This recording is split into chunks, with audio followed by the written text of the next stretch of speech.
মেধা ভালো না হলে 40 দিন ফজরের পর সন্তানকে 2টি খাবার খাওয়ান, এর ফলাফল দেখলে আপনি নিজেই অবাক হয়ে যাবেন। আপনি নিজেই বুঝতে পারবেন যে এই 2টি খাবার আপনার সন্তানের মেধা বাড়ানোর ক্ষেত্রে কতটা গুরুত্বপূর্ণ ভূমিকা পালন করছে। দেখেন, বর্তমান সোসাইটির একটা মারাত্মক প্রবলেম এটা, আমাদের অনেকের সন্তানের মেধা শক্তি কিছুটা দুর্বল হয়।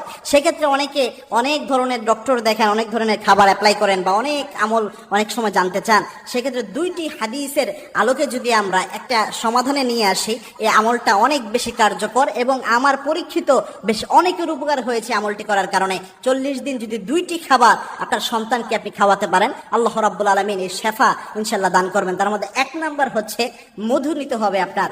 মধু কিন্তু অন্যান্য খাবারের মতো খাবার নয়, মধুর যে বিশেষত্ব রয়েছে এটা রাসূল ইসলামের হাদিসে জানিয়েছেন এবং কি আল্লাহর হাবিব সাল্লাল্লাহু আলাইহি ওয়াসাল্লাম জানিয়েছেন, আলাইকুম বিশিফাইন, 2টা জিনিসের মধ্যে আল্লাহ রাব্বুল আলামিন তোমাদের জন্য শেফা রেখেছেন। একটা